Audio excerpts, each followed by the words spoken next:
በስመ አብ ወወልድ ወመንፈስ ቅዱስ አሐዱ አምላክ። በስመ አብ ወወልድ ወመንፈስ ቅዱስ አሐዱ አምላክ።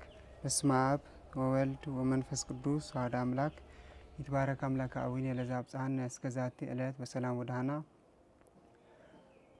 ኦ እግዚእነ ወአምላክነ ወፍጣሪነ መድኅን እግዚእ ዘአስተጋባእከነ እምአርባዕቱ ማዕዘናት ዓለም ሀበዛት ቅድስት ሀገር ወዛት ቅድስት ርትዕ ተዋሕዶ ሃይማኖት ወበእንተ ዘጽኡ ግብርከ ለከ ይደሉ ስብሐት ወአኮቴት ኦ ንግሥተ ሰማይ ወምድር ወላዲተ አምላክ ንጽሕተ ንጹሐን ቅድስተ ቅዱሳን እግዝእተ ኩሉ ፍጥረት እተ ምሳሌ እምነ አምሳላት ወሙዳየ ስእለታት ቅርብት ለዓይን እምቀራንብት ለከ ይደሉ ስብሐት ወአኮቴት ኦ ቅዱስ መስቀለ መድኃኔ ዓለም ለከ ይደሉ ስብሐት ወአኮቴት ኦ ኩልኩም ቅዱሳን መላእክት ነቢያት ሐዋርያት ሰማዕታት ጻድቃን በበአብያትክሙ ለክሙ ይደሉ ስብሐት ወአኮቴት ለይኩን እፋደርክሙ ለይኩን የቅዱሳን አምላክ በዚች በተቀደሰች ዕለት በበዓለ አጋዕዝተ ዓለም ቅድስት ሥላሴ ስለ ቅዱስ ቃሉ እንድንሰማ በዚህ ቅዱስ ደብር የሰበሰበን መድኃኔዓለም ስሙ ለዘላለም የተመሰገነ ይሁን። እንዲሁም መብርሃን ወላዲተ አምላክ ቅድስት ኪዳነ ምሕረት የሆነውም ሁሉ በእሷ ነውና እሷን የሰበሰበችና ስሟ ለዘላለም የተመሰገነ ይሁን። እሺ እንደ እግዚአብሔር ቅዱስ ፍቃድ የማይጠፋም የዘላለም ስም እሰጣችኋለሁኝ የሚል ርዕስ ይዘን እንማራለን። የቅዱሳን አምላክ ምስጢሩን ይግለጥልን። የማይጠፋም የዘላለም ስም እሰጣችኋለሁን በል እስቲ። የማይጠፋ የዘላለም ስም እሰጣችኋለሁ። እሺ በዚህም ርዕስ እንማራለን። በድጋሚ የቅዱሳን አምላክ ምስጢሩ ይግለጥልን። ይህንን ኃይለ ቃል የምናገኘው በትንቢተ ኢሳይያስ ምዕራፍ 56 ቁጥር 5 ላይ ተጽፎ እናገኘዋለን። ሙሉ ጥቅሱ እንዲህ ይላል። በቤቴና በቅጥሬ ውስጥ ከወንዶችና ከሴቶች ልጆች ይልቅ የሚበልጥ መታሰቢያና ስም እሰጣቸዋለሁን፣ የማይጠፋ የዘላለም ስም እሰጣቸዋለሁ ይላል። ይህንን የተናገረው ራሱ ቅዱስ እግዚአብሔር ነው። ነቢዩ ቅዱስ ኢሳይያስ እግዚአብሔር እንዲህ ይላል እያለ እግዚአብሔር የነገረውን ነው የጻፈውና እግዚአብሔር ይህንን የተናገረው በቤቱ ወይም ደግሞ በቅዱስ እግዚአብሔር በራሱ አምነው በእግዚአብሔር ያመኑትን እንዴት ምን ያህል ክብር እንደሚሰጣቸው የሚናገርበት አንቀጽ ነው። ስለዚህ ይህንን ቃል የተናገረው ራሱ ቅዱስ እግዚአብሔር ነው። የጻፈው ደግሞ ነቢዩ ቅዱስ ኢሳይያስ ነው ማለት ነው። ቅድስት ቤተ ክርስቲያን ይህንን ጥቅስ መናፍቃን አንስተው ሲናገሩ ቤተ ክርስቲያን መሰመይ ወይም ደግሞ መጠራት ያለበት በራሱ በመድኃኔዓለም ነው መሆን ያለበት። ቅዱሳን ምን ቦታ አላቸው ብለው ሲናገሩ ቅድስት ቤተ ክርስቲያን አንዱ መነሻ ጥቅስ አድርጋ የምታስተምርበትን ኃይለ እግዚአብሔር ወይም ደግሞ ኃይለ የመጽሐፍ ቅዱስ ቃል ይህንን ጥቅስ አንስታ ነው የምታስተምረው። ይህንን ራሱ ቅዱስ እግዚአብሔር ራሱ በቤቴ በቅጥሬ ውስጥ ከወንዶችና ከሴቶች ልጆች ይልቅ የሚበልጥ መታሰቢያና ስም እሰጣቸዋለሁ ያለውን ቅዱስ እግዚአብሔር መነሻ አድርጋ ለቅዱሳን ልጆቿ በቤቷ ስም እንዲጠሩ ታደርጋለች። ለምሳሌ ደብረ ሊባኖስ በአብነ ሊባኖስ ነው የተጠራው አይደል? ያንን እዛ ጋር ማን ነው የሚከበረው? እግዚአብሔር ነው። የማን ስጋው ደግሞ ነው የሚፈተተው? የእግዚአብሔር ነው። ስለዚህ ግን በቤቴ ስም እሰጣቸዋለሁ፣ በቤቴና በቅጥሬ ስም መታሰቢያ ስም የማይጠፋ የዘላለም ስም እሰጣቸዋለሁ ያለውን እግዚአብሔር መነሻ ማድረግ ቅድስት ርትዕ ተዋሕዶ ቤተ ክርስቲያን ቅዱሳን በቤተ እግዚአብሔር ታከብራቸዋለች፣ በእነሱ ስም ትጠራለች ማለት ነው። ስለዚህ አንደኛ ቅድስት ቤተ ክርስቲያን ይህንን ኃይለ ቃል ስታስተምርበት፣ ሁለተኛው ደግሞ በቅዱስ እግዚአብሔር በወልድ ዋሕድ አምነው የተጠመቁትም ስመ ክርስትና ትሰጣቸዋለች። ለምሳሌ ገብረ ሥላሴ፣ ገብረ አብ፣ ገብረ ወልድ እያለች ስም ትሰጣቸዋለች። ስለዚህ ይህንን እያየን እየተረጎምን እንሄዳለን። ቃሉ እንዲህ እንደሰማ ነው።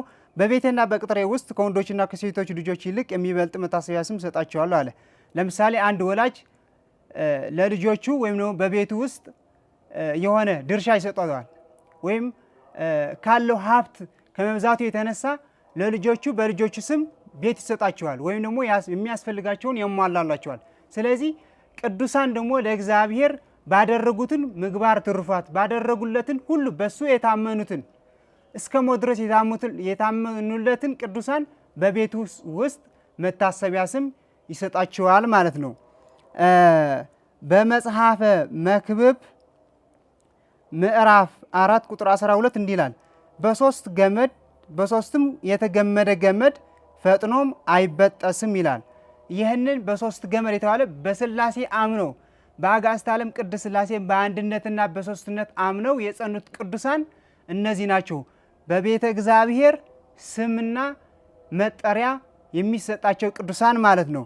ግን ታዲያ ለእነዚህ ቅዱሳን ሁሉ በቅድስት ሥላሴ አምነው ጸንተው እንዲኖሩ የምታደርጋቸው ወላዲተ አምላክ ናት። አባ ጊዮርጊስ ስለዚህ ነው አንቲ ውእቱ ሀብለ ሥላሴ ዘኢይትበተክ የሚላት፣ የማትበጠሺ የሥላሴ ገመድ አንቺ ነሽ የሚላት ማለት ነው። ከዚህ ከመጽሐፈ መክብብ ተነስተው ማለት ነው አባ ጊዮርጊስ። ስለዚህ ያቺ ወላዲተ አምላክ ለቅዱሳን በአጋዕዝተ ዓለም በቅድስት ሥላሴ በአንድነታቸውና በሶስትነታቸውን አምነው ጸንተው እንዲጸኑ የምታደርግ ወላዲተ አምላክ ናት። ለዚህም ነው እንደገና ደግሞ አባ ጊዮርጊስ ላይ በእንዝራ ስብሐት ላይ እንዲህ ይላታል፣ አንቲ ውእቱ ርትዕት ለእግዚአብሔር ፍኖቱ ዘንእደኪ ሆሴዕ በፍጻሜ ትንቢቱ ይላል። ትርጓሜው እንዲህ ይላል፣ ሆሴዕ በትንቢቱ ፍጻሜ ያመሰገነሽ የእግዚአብሔር የቀናች ጎዳናው አንቺ ነሽ ይላታል። ስለዚህ ወላዲተ አምላክ ወደ አሚነ ሥላሴ የምታመጣቸው ቅድስት ወላዲተ አምላክ ናት፣ እመብርሃን ናት። ከነዚህ ቅዱሳን መርታ ወደ ቅድስና ያደረሰቻቸው ቅዱሳን ደግሞ አንዱ አባ ጽጌ ድንግል ናቸው። አባ ጽጌ ድንግል ወደ ተዋህዶ ከመምጣታቸው በፊት በብሉይ ኪዳን ወይም ደግሞ በአይሁድ የነበሩ በአይሁድ የሚያምኑትን እምነት ነው የነበሩት እና በዛ እምነት እያሉ ሽፍታ ወንበዴ ነው የነበሩት። በበረሃ እያሉ የወላዲተ አምላክን በዛ በረሃ ስዕለ አድኅኖ ያያሉ። ከዛ እሷን ወላዲተ አምላክ ታናግራቸዋለች። አንዱ ዜና ማርቆስ የሚባልና አባት ሄደ ንገረው፣ እቺ ስዕለ አድኅኖ ውሰዳት ብለ ንገረው አለችና እሱ ደግሞ በእሷን አነጋገሯ በስዕለ ድንግል ማርያም በዛ ስዕል ውበቱ ተመስጦ እያየ እያነከረ ያለ እሷም ስታናግረው እየሰማ ከሱ ጋር የነበረ ወንበዴ ግን አንተ በዚች ተማርከ ነው እንደዚህ የምታደርግ ብሎ እሷን ጦሩን አንስቶ ሊወጋት ሲል እሱም በቅስፈት ተቀስፎ ሞተ።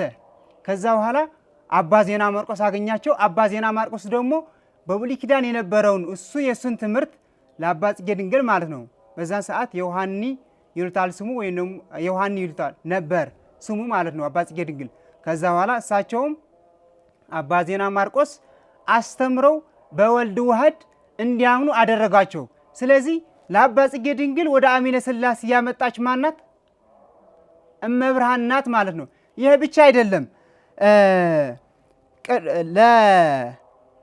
ለቅዱስ ዳዊት ደግሞ እመብርሃን ስምም ጭምር እንደምታሰጣቸው ለቅዱሳን በመዝሙረ ዳዊት መዝሙር ምዕራፍ 44 ቁጥር 9 እንዲህ ይላል፣ በአባቶችሽ ፈንታ ልጆች ተወለዱልሽ፣ በምድርም ሁሉ ላይ ገዢዎች አድርገሽ ትሾሚያቸዋለሽ አላት ማለት ነው፣ ለእመብርሃን ማለት። ስለዚህ እመብርሃን ስም ትሰጣቸዋለች። እመብርሃን ለአባ ጽጌ ድንግል ወደ አሚነ ሥላሴ መምጣት ብቻ ሳይሆን በራሷ ስም እንኳን እንዲጠሩ አደረገች። ሲጠመቁ ማን ተባሉ? አባ ጽጌ ድንግል ተባሉ ማለት ነው። ስለዚህ እመብርሃን ወዴት መራቻቸው? ወደ አሚነ ሥላሴ መራቻቸው ማለት ነው እመብርሃን። ስለዚህ ቀጥሎ ደግሞ የምናየው እግዚአብሔር ደግሞ የሚወዳቸው የሚያከብራቸው ርስት ይሰጣቸዋል። ይህንን ደግሞ በማቴዎስ ምዕራፍ 25 ቁጥር 34 እንዲህ ይላል፣ እናንተ የአባቴ ብሩካን ኑ ዓለም ከተፈጠረበት ጊዜ ጀምሮ የተዘጋጀላችሁን መንግሥት ውረሱ ይላል። በምድር ብቻ ሳይሆን ስማቸው እንዲጠራ የሚፈቅድ እግዚአብሔር በሰማይም ጭምር በሱ ስም ለነሱም መንግሥተ ሰማያት እንደሚያወርሳቸው እናያለን ማለት ነው። በዚህ በምድር ስለሱ መከራ የተቀበሉ በሱ አምነው የጸኑት ማለት ነው። ቀጥሎም መድኃኔ ዓለም የማይጠፋ የዘላለም ስም ይሰጣችኋል። በቤቱ ርስት ይሰጣችኋል። እንደገና ደግሞ የማይጠፋ የዘላለም ስም ይሰጣችኋል። ከዚህ አስማት አንዱ ወይም ደግሞ ብዙዎች ከምናውቀው አቡነ ሀብተ ሥላሴ፣ አቡነ መድኃኒነ እግዚእ፣ አቡነ ክፍለ ሥላሴ እየተባሉ በአጋዕዝተ ዓለም በቅድስት ሥላሴ ወይም ደግሞ በመድኃኔ ዓለም ስም እንዲጠሩ ይፈቅዳል ማለት ነው። ይህ ብቻ አይደለም። መድኃኔ ዓለም ለቅዱሳን ልጆቹ ከመውደዱ ከመፍቀሩ የተነሳ ቅዱሳን እንኳን በራሳቸው ስም እንዲጠሩ ያደርጋል። ለምሳሌ ገብረ አረጋዊ የሚል ስሙ እናውቃለን ይህ ስም በማን ስም ነው የተጠራ? በአቡነ አረጋዊ ስም ነው የተጠራ። ወይም ደግሞ ገብረ ተክለ ሃይማኖት፣ ገብረ ሕይወት፣ ወለተ ማርያም በወላዲተ አምላክ ደግሞ ወይም ደግሞ ወልደ ማርያም፣ ጽጌ ድንግል እንደዛ የተባሉ በቅዱሳን እንኳን መድኃኔ ዓለም እንዲጠሩለት ፈቅዷል ማለት ነው። ከዚህ በኋላ የምናየው ደግሞ ስመ ክርስትና በተመለከተ እናያለን። በክርስትና ስማቸው ጸንተው ድል ያደረጉ ቅዱሳን ደግሞ አንዱ አቡነ ሀብተ ሥላሴ የተባሉን ኢትዮጵያዊ ጻድቅ እናያለን። ከክርስትና ስማቸው ይዘው ሄደው ምን ያህል በረከት እንዳገኙ እናያለን ማለት ነው። እኒህ አባታቸው ተክለ ማርያም ይባላሉ። እናታቸው ደግሞ ርግበ ዳዊት ትባላለች። የት አካባቢ ተወለዱ? በአስመራ አካባቢ ዛውል በሚባል ቦታ ተወለዱ ማለት ነው። ሲወለዱ በምግባር በሃይማኖት የሚያድጉ አባት፣ ሲወለዱ ግን ከተወለዱ በኋላ ግን ስመ ክርስትናቸው መሐሬ እግዚእ ተብለው ተሰየሙ ማለት ነው። ከዛ በኋላ መሐሬ እግዚእ እየተባሉ እኔን መሐሬ እግዚእ ተብዬ ካልማርኩ ቸርነት ካላደረኩ ይህንን ስም ይዤ ለከንቱ ይዤው አልሄድም እያሉ ምግባር ትሩፋት ይሰሩ ነበር። ከዛ በኋላ ከብት ለመጠበቅ እረኛ ለመሆን ሲበቁ የቤተሰቦቻቸው በጎችና ከብቶች ይጠብቁ ነበር። ታዲያ እዚያ ሲጠብቁ እግዚአብሔርን ወይም አጋዕዝተ ዓለም ቅድስት ሥላሴ ከመፍቀራቸው የተነሳ ስለ እግዚአብሔር ብለ ከብቶቻችን መልስልን ሲሉት ከብቶቻቸው ይመልስላቸው ነበር። ይህ ብቻ አላበቃም። እሳቸው እኚህ ቅዱስ አባት ምን ያደርጉ ነበር? ያንን ምሳቸውን ለራሳቸው ሊበሉት ይዘውት የሚሄዱትን ለዛ ከብት ለሚጠብቁትን ይሰጣቸዋል። እሳቸው ደግሞ ጾመው ይውላሉ። የጸለዩ ጾመው ይውላሉ። ከዛ በኋላ እነዚህ ከብት የሚጠብቁ እረኞች ደግሞ ለአባታቸው ይነግሩላቸዋል። አባታችን ልጅዎትም እኮ ይዘውት የሚሄደውን ምሳውን አይበላውም፣ ለእኛ ነው የሚሰጠን ብለው ይነግራቸዋል። ከዛ አባትየውን ተቆጥቶ ይመጣል። ከዛ ልክ አባትየው ያንን ልጃቸውን መሐሬ እግዚእ ያንን ምሳውን ለነዚህ እረኞች እየሰጠ ያለ አባቱን ይደርሳል። ከዛ ሲደርስ እሳቸው ደንግጠው እዛ አክፋዳዋ ላይ 3 ድንጋይ ያስቀምጣሉ። ከዛ በኋላ አባታቸው የት ነው ያለው? እናትህ ምሳ ትበላው ዘንድ ያስቀመጠችልህ የሰጠችን ምሳ የት አለ ብለው ሲጠይቋቸው ይኸው እዚህ አለ ብለው ሲሰጣቸው ያንን 3 ድንጋይ የነበረውን እናታቸውን የቋጠረችላቸውን ምሳ እንጀራ ተቀይሮ አዩት ማለት ነው። ከዛ ያንን ድንጋይ ወደ እንጀራ የተቀየረውን በልተው እግዚአብሔርን እያመሰገኑ አይ መድኃኔ ዓለም አይ አጋዕዝተ ዓለም ቅድስት ሥላሴ እያሉ እያመሰገኑ የአጋዕዝተ ዓለም የቅድስት ሥላሴ ስራ በሳቸው ተገለጠ ማለት ነው። ከዛ በኋላ እኔን በዚህ ዓለም ውስጥ አልኖርም እመነኩሳለሁ ብለው ወደ ዋልድባ ሄደው ቅዱሳት መጻሕፍት ተማሩ። ቅዱሳት መጻሕፍት ተምረው አጥንተው ሲጨርሱ ወደ ደብረ ቢዘን ሄዱ። በደብረ ቢዘን ደግሞ በአባ ገብረ ማርያም ምንኩስና ተቀበሉ። ከዛ ምንኩስና ተቀብለው በደንብያ ሀገር የነበሩ ጳጳስ ሄደው ከሱም ክህነት ተቀበሉ ማለት ነው። ከዛ በኋላ መሐሬ እግዚእ የነበረ ስማቸው ክፍለ ሥላሴ የተባሉ ማለት ነው። አባ ክፍለ ሥላሴ ተብለው ብዙ ታሪክ ሰሩ። ከዛ በኋላ ግን ታዲያ እግዚአብሔር በደብረ ቢዘን ጸንተው እንዲኖሩ እስከ ዕለተ ዕረፍታቸው ብቻ ሳይሆን የራሳቸው ገዳም እንዳላቸው ቅዱስ ሚካኤል ይነግራቸዋል። ቅዱስ ሚካኤል እዚህ አይደለም ደብር ያንተ ገዳም ባምብቆ የሚባል ተራራ እዛ ሄደ እዛ ነው ክፍል ብሎ ሲነግራቸው ከዛ በኋላ እሳቸው 7 አናብስትና 7 አናብርት ነበራቸውና በአንድ ደመና ተጭነው ወደዛ ገዳማቸው ሄዱ። እዛ ሲሄዱ እኛ አባት ያንን ገዳሙን ገደሙት። ከዛ ግን ጸሎት አደረጉ። ልጆቼ ቅዱስ ቁርባን የማቀብላቸው የሚማጸኑበት ቤት የላቸውም እያሉ ጸሎት አደረጉ። ጸሎት ሲያደርጉ ጸሎት አድርገው አንድ ድንጋይ ያስቀምጣሉ። ከዛ 3 ክንድ ከፍ ብሎ ይቆያል። ሁለተኛው ቀን እንደዛ፣ በሶስተኛው ቀን በ3 ድንጋይ ቤተ መቅደስ ሰርተው ጨረሱት ማለት ነው። ስለዚህ ከዛ በኋላ ታዲያ ጽላት የለኝም ሲሉ ደግሞ አጋዕዝተ ዓለም ቅድስት ሥላሴ በቅዱስ ሚካኤል አማካኝነት የአጋዕዝተ ዓለም የቅድስት ሥላሴ ከሰማይ ጽላት ሰጧቸው ማለት ነው። ከዛ በኋላ እኛ አባት በመልካም ተጋድሎ እየተጋደሉ ብዙ ድውያን እየፈወሱ በሰኔ ዕለት በ28 እረፍታቸው በ28 ዓመታቸው እኚህ ቅዱስ አባት አረፉ ማለት ነው፣ በወጣትነታቸው ማለት ነው። ስለዚህ ቃል ኪዳን ተቀብሎ ስምህን የጠራ በአንተ ላይ የተማጸነ ሁሉ እምርልሃለሁ ብለው አጋዕዝተ ዓለም ቅድስት ሥላሴ ቃል ኪዳን ሰጣቸው፣ በቅድስና አረፉ ማለት ነው። ከዚህ የምንማረው ምንድነው? ክፍለ ሥላሴ ተብለው ያንን ቅዱስ ስማቸውን ይዘው ጸንተው ለሌላ አርአያ ሆኑ ማለት ነው። ስለዚህ ቅዱሳን አባቶቻችን ግን ለምንድን ነው በተሰጣቸውን ስም ይዘው የሚያልፉት? ለምን በዓለማዊ ስም አይጠሩም የሚለው ደግሞ የተወሰነ አይተን ትምህርታችን እንቀጥላለን። አንደኛ ስማቸው ዘላለማዊ ስለሆነ፣ ዓለማዊ ስም አያስፈልጋቸውም። ዘላለማዊ ስለሆነ የማይጠፋ የዘላለም ስም ሰጣቸዋለሁ አይደል የተባለው። ስለዚህ ዘላለማዊ ስለሆነ ስማቸው መቀየር አይፈልጉም። ይህ ምድራዊ ነዋ፣ ያልፋል። ሰማይና ምድር ያልፋል፣ ቃሌ ግን አያልፍም ነው የሚለው። ስለዚህ የማይጠፋ ቃለ እግዚአብሔር እሳቸው ተሸክመው ስላሉ ቅዱሳን መቀየር አይፈልጉም ማለት ነው። በዚህ ምክንያት አንደኛ ዓለማዊ ስም አይፈልጉም። ሁለተኛው ደግሞ የማዕረግ ስማቸው ስለሆነ በአንደኛ ዮሐንስ ምዕራፍ 1 ቁጥር 12 እንዲህ ይላል፣ ለተቀበሉት ሁሉ ግን በስሙ ለሚያምኑት ለእነርሱ የእግዚአብሔር ልጆች የሆኑ ዘንድ ስልጣን ሰጣቸው ነው የሚለው። ስለዚህ ያንን ስማቸውን የማዕረግ ስማቸው ስልጣናቸው ነው። ስለዚህ ያንን ስልጣናቸው ትተው በሌላ ስም አይጠሩም። በዚህ ምክንያትም ያንን የክርስትና ስማቸውን ይዘውት ይቆያሉ ማለት ነው። ሶስተኛው ደግሞ ስማቸውን ይማጸኑበታል። በመጽሐፈ ቅዳሴ ላይ እንዲህ ነው የሚለው፣ ተዘከረነ እግዚኦ በእንተ ስምከ ቅዱስ ዘተሰምየ በላዕሌነ፣ ጌታ ሆይ ስለ ቅዱስ ስምህ እኛ ስለተጠራንበት ስምህ ብለህ ማረን ይቅር በለን ብለው ስማቸውን ይማጸኑበታል ማለት ነው። ስለዚህ ዓለማዊ ከሆነ ለምሳሌ ዓለማዊ ስም ማን አለ? የሆነ ስም እናንተ በምታውቁት ዓለማዊ የሆነ ስም እሱ ስም ስለዚህ ስም ብለህ ተማጸነን ተለመነን ቢሉት እግዚአብሔር አይሰማቸውም ማለት አይሰማቸውም ማለት እግዚአብሔር የሰጣቸው ስም ያን ሰማያዊ ቃል ኪዳን ያለበት ስም ነው።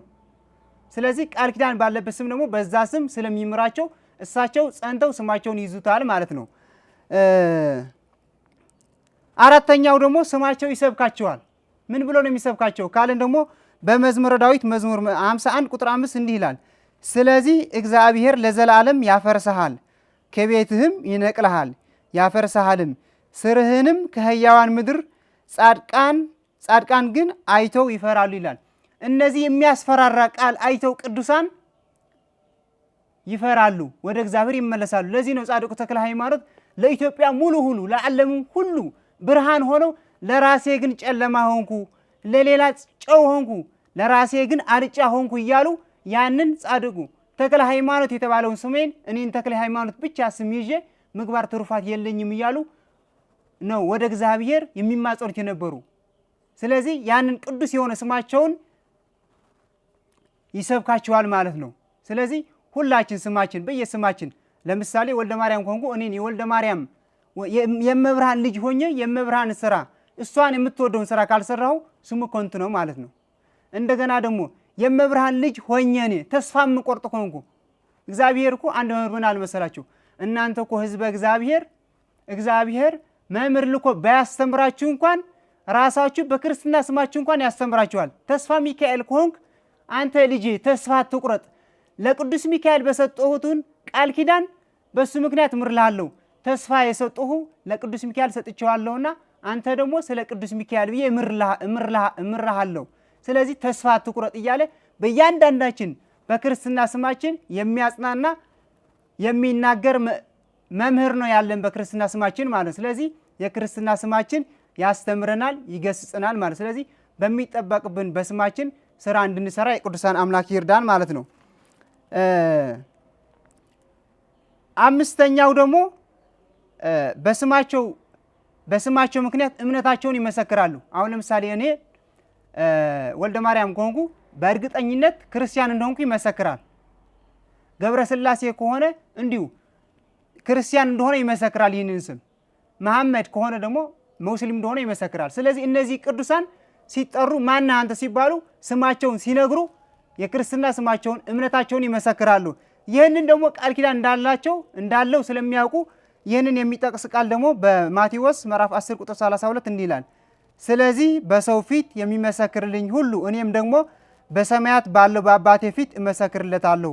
በሰውም ፊት የሚክደኝ ሁሉ እኔን ደግሞ በሰማያት ባለው በአባቴ ፊት እክደዋለሁ ይላል። ስለዚህ እሳቸው ቅዱሳን በምድር ከታመኑ በሰማይ ደግሞ እግዚአብሔር ይመሰክርላቸዋል። በምድር ከካዱት ደግሞ እንዲሁ በሰማይ ደግሞ ይካዳሉ። ስለዚህ ይህንን ቃል ኪዳን እንዳለው ስማቸው አውቀው ያንን ቅዱስ ስማቸውን ከምግባር ከሃይማኖት ይዘው ይመሰክራሉ ማለት ነው። ታዲያ እንዲህ ካልን የአሁኑ ምእመናን ለምንድን ነው ዓለማዊ ስም የምንይዘው? ከምንድን ነው የተነሳ? ቅዱሳን አባቶቻችን ድሮ በክርስትና ሃይማኖታቸው ጸንተው ይህንን እንዳየነው ይጠሩ ነበር።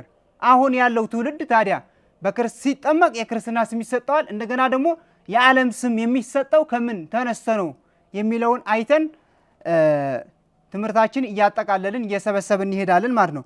አንደኛ በክርስትና ስም መጠራት ችግር የገጠመበት ከድሮ ማለት ነው በአህመድ ግራኝ ነው። አህመድ ግራኝ ሲመጣ ሲጠራቸው ለምሳሌ የክርስትና ስም ከሆነ ክርስቲያን መሆኑ ስለሚመሰክርላቸው እሱ ደግሞ ይገድላቸዋል። ስለዚህ ያንን ስም ዓለማዊ ስም መያዝ ጀመሩ።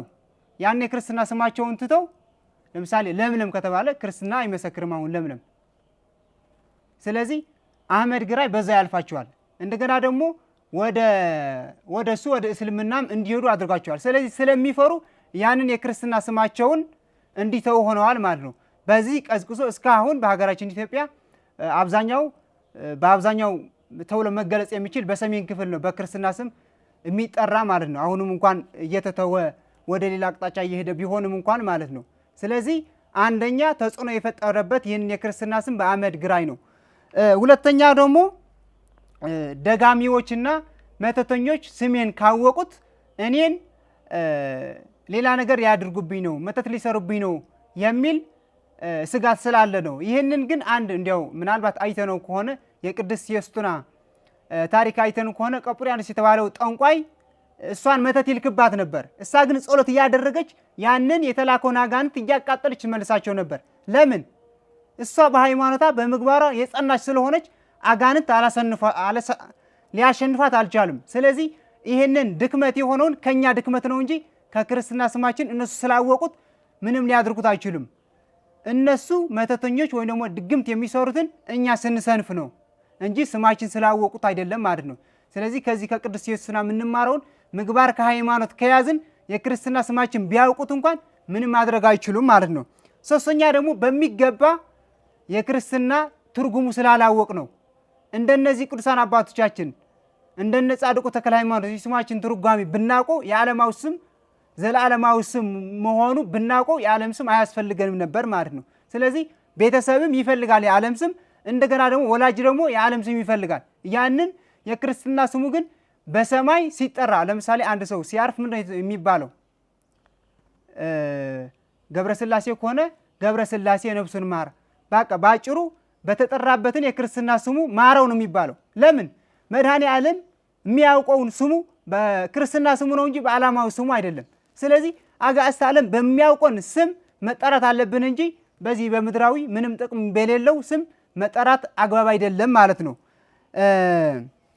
ግን እስቲ አሁን ጠቅሰነው የነበረው መተተኞችና ድግምተኞች ያሸንፋሉ ወይም ደግሞ እንደዚህ ያደርጋሉ የሚለውን ከምግባር ከሃይማኖት ከሰራውን ከመጽሐፍ ቅዱስ ጥቅስ ደግሞ አንደኛ አሸናፊ የሆነውን ቅዱስ ጳውሎስ እንየው። በሐዋርያት ሥራ ምዕራፍ 19 ከቁጥር 11 እንዲህ ይላል፣ እግዚአብሔር በጳውሎስ እጅ የሚያስገርም ተአምራት ያደርግ ነበር። ስለዚህም ከአካሉ ጨርቅ ወይም ልብስ ወደ ድውዮች ይወስዱ ነበር፣ ደዌያቸውም ይለቃቸው ነበር፣ ክፉዎች መናፍስትም ይወጡ ነበር ይላል። ስለዚህ በቅዱስ ጳውሎስ ስም ቅዱስ ጳውሎስ ስሙ ብቻ አይደለም ጨርቁ እንኳን ወስደው አጋንንት ይወጡ ነበር። እነዚህ የታመሙ ደግሞ ይድኑ ነበር። ለምን? ቅዱስ ጳውሎስ በተጠራበትን ስም ጳውሎስ ማለት ብርሃን ዓለም ማለት ነው አይደል? ስለዚህ በዛ በብርሃን ዓለም የሆነውን ስሙ ብቻ አይደለም ብርሃን የሆነው ከነ ምግባሩ ለሌላ ትርፍ ሆነ ማለት ነው። ስለዚህ ስሙ ብቻ ሳይሆን ጨርቁ እንኳን እንዲፈውስ ሆነ፣ ምግባር ከሃይማኖት ስለያዘ ማለት ነው። ሁለተኛው ደግሞ የምናየው ደግሞ በሰይጣን የሚሸነፉ በእግዚአብሔር እናምናለን ይላሉ፣ ነገር ግን ደግሞ የሚሸነፉ በአጋንንት የተሸነፉ ደግሞ እንይ። ቀጥሎ ነው የሚያየው በሐዋርያት ሥራ ምዕራፍ 19 ቁጥር 11 ነው የቅዱስ ጳውሎስ ያየነው። ቁጥር 13 ደግሞ ወረድ ብሎ ደግሞ እንየው የሰይጣን ስራና ሰይጣን የሚሰራው ስራ ማለት ነው። በሃይማኖታቸው በምግባራቸው ያልጸኑ ሰዎች እንዴት በሰይጣን እንደሚሸነፉ ደግሞ እንይ ማለት ነው። እንዲህ ይላል፣ አጋንንትም እያወጡ ይዘሩ ከነበሩት አይሁድ አንዳንዶች ጳውሎስ በሚሰብከው በመድህን እናምላቸዋለን እያሉ ክፎች መናፍስት ባሉባቸው ላይ የጌታን የመድህን ስም ይጠሩባቸው ዘንድ ሞከሩ። የካህናትም አለቃ ለሆነ አስቄዋ ለሚሉት ለአንድ አይሁዳዊ ይህንን ያደረጉ 7 ልጆች ነበሩት። ክፉውን መንፈስ ግን መልሶ መድህንስ አውቀዋለሁ፣ ጳውሎስም አውቀዋለሁ፣ እናንተሳ እነማን ናችሁ አላቸው። ክፉ መንፈስም ያለበት ሰው ዘለለባቸው፣ ቆስለውም ከዚያ ቤት ራቆታቸውም እስኪሸሹ ድረስ በረታባቸው፣ አሸነፈባቸውም ይላል። ስለዚህ እነዚህ የአይሁድ አለቃ የነበረ ነው አስቄዋ የተባለ እሱ በአይሁድ በእምነቱ ካህን የነበረ ነው። ካህን ቢኖርም ምግባር ሃይማኖት ስላልነበረው ሃይማኖት ቢኖረው ምግባር ስላልነበረው እነዚህ 7 ልጆቹ ጳውሎስ በሚሰብከው በመድህን ስም ውጡ ቢላቸው ለእነዚህ አጋንንት ምንድን ያደርጉች? እነዚህ አጋንንት መድህንም አውቀዋለሁ ጳውሎስን አውቀዋለሁ እናንተስ እነማን ናችሁ ብለው ለነዚህ ሰዎች ራቆታቸው እስኪወጡ ድረስ ደብድበው ከቤቱ ነው ያስወጣቸው። ስለዚህ ልዩነቱ በቅዱስ ጳውሎስ ሲሆኑ ለቅዱስ ጳውሎስ ስሙ ብቻ አይደለም ከጨርቁ እንኳን አይተው አጋንንት ይወጥ ነበር። ለነዚህ የአስቄዋ ልጆች ለ7ቱ ግን በአጋንንት ተደብደው እንዲወጡ የሆኑበት ምክንያት ዋናው ምግባር ከሃይማኖት ስላልያዙ በአጋንንት ተሸነፉ። ቅዱስ ጳውሎስ ግን ምግባር ከሃይማኖት ስለያዘ አጋንንት ታሸነፈ ማለት ነው። ግልጽ ነው? እየተሰማ ነው? እሺ ይህንን ካየን የመጨረሻ ትምህርቴን አጠቃላይ እየጨረስኩ ነው። ቅዱስ ዮሐንስ አፈወርቅ ስለ ክርስትና ስለ ስመ ክርስትና ምን ይላል የሚለውን አይተን በዚህ ትምህርቴን አጠቃላለሁኝ። እንዲህ ይላል፣ ልጆቹ ስም ስታወጣ በአሕዛብ ልማድ እንዳትከተል እማልድሃለሁ። ክርስቲያን ሆኖ ሳለ በአሕዛብ ልማድ መሄድ አሳፋሪ ነው። አሕዛብ ለልጆቻቸው ስም ሲያወጡ ሻማ ለኩሰው ስም ያወጣሉ፣ ሌላ ልማድም አላቸው ይላል። እንደዚህ ታራና ርካሽ ልማድ እንደ ቁም ነገር ቆጥራችሁ ለመከናወን አትሽቀዳደሙ። ነገር ግን ልጆቻችሁ በቅዱሳን ስም ጥሯቸው፣ በቅዱሳን ስም ጥሯቸው ይላል። ቀጥሎ ደግሞ ምን ይላል? በዘመዶቻችሁ ስምም አትጥሯቸው። ታዲያ በቅዱሳን ነቢያት፣ በቅዱሳን ሐዋርያት፣ በቅዱሳን ሰማዕታት፣ በቅዱሳን ጻድቃን ስም ልጆቻችሁን ሰይሟቸው። እንዲህ ስታደርጉ ልጆቻችሁ ምግባር ከሃይማኖት ይይዛሉ። ለምሳሌ ይላል ዮሐንስ ተብሎ ከተጠራ ያ ልጅ ዮሐንስ የሚባለውን ቅዱስ እንዴት ነው ብሎ ቅዱስ ዮሐንስ ለመምሰል ይጠራል ይላል። እንደገና ደግሞ ይህ ስም ለልጅ ብቻ አይጠቅምም፣ ለአባቱም ይጠቅማል። አባቱ ደግሞ የዮሐንስ አባት ዘካርያስ እንዴት ነበር ብሎ ዘካርያስም ለመምሰል ይጠራል ይላል። እንደገና ደግሞ እናቱ ደግሞ የዮሐንስ እናት ኤልሳቤጥ ናትና ኤልሳቤጥ ለመምሰል ትጥራለች። ስለዚህ ይህንን በክርስትና ስም ስንጠራ በቅዱስ የሆነውን ስም ቅዱሳን ለመምሰል ይጠቅመናል። በልጆቻችን ምክንያት የቅዱሳን ስም ወደ ቤታችን እንዲገባ ምክንያት እናደርግ። ቅዱሳን ደግሞ በቤታችን ሲገቡ በረከት እናገኛለን ብሎ ቅዱስ ዮሐንስ አፈወርቅ ያስተምራል ማለት ነው። ስለዚህ ቀጥሎ ምን ይላል? ልጆቻችን እናተርፍባቸው ዘንድ የተሰጡን መክሊቶቻችን ናቸው ይለናል ማለት ነው። ስለዚህ ከዚህ የምንረዳውን የርትዕት ተዋሕዶ ምእመናን እመብርሃን በነገረችን ስማችን በክርስትና ስማችን ጸንተን ሚጠራንን ሁሉ እንዲያው የሚስተካከል ከሆነ የዓለማዊ ስማችንም ጭምር አስተካክለን በክርስትና ስማችን ተጠርተን ለሌሎች አስተማሪ እንድንሆን የቅዱሳን አምላክ ይርዳን። እንደገና ደግሞ አሁን ለሚወለዱት ከአሁን ጀምሮ ምናልባት አሁን የክርስትና ስማችን ስንቀይር ብዙ ችግር ሊፈጥር ይችላል። የትምህርት መታወቂያን አምጣ፣ እንደገና ደግሞ የክርስትና ስምህን አምጣ የሚለውን ብዙ ነገር ሊያደክመን ስለሚችል የሚወለዱት ልጆቻችን ግን በክርስትና ስማቸው መጥራት አለብን። ዓለማዊ ስማችን በቃ አያስፈልግም። ለምን? ምክንያቱ ከዚህ የማይጠፋ የዘላለም ስም ሰጣቸዋለሁ አለ። ሰጠን። የማይጠፋ ስም ሰጥቶን እግዚአብሔር እኛ ደግሞ እናሳፍረዋለን ማለት ነው። ምንም እንኳን አሁን ለምሳሌ ክርስትናዊ ይዘት ያለው ስም ልንሰጣቸው እንችላለን። ግን እንደ ክርስትና ስማችን አጋዕዝተ ዓለም ቅድስት ሥላሴ እንደሚያውቁን ስማችን በጭራሽ አይሆንም። ስለዚህ በክርስትና ስማችን ተጠርተን አጋዕዝተ ዓለም ቅድስት ሥላሴ እንድናስደስት የቅዱሳን አምላክ ይርዳን። የዛሬውን ትምህርት ይህንን ይመስላል። ያስተማረን የቀደሰን የቅዱሳን ያስተማረን የባረከን የቅዱሳን አምላክ መድኃኔዓለም ስሙ ለዘላለም የተመሰገነ ይሁን። ወስብሐት ለእግዚአብሔር ወለወላዲቱ ድንግል ወለመስቀሉ ክቡር ይትአኮቶ ይሴብሐ ስሙ ለእግዚአብሔር አምላክነ ወትረ በኩሉ ጊዜ በኩሉ ሰዓት ይቆየን።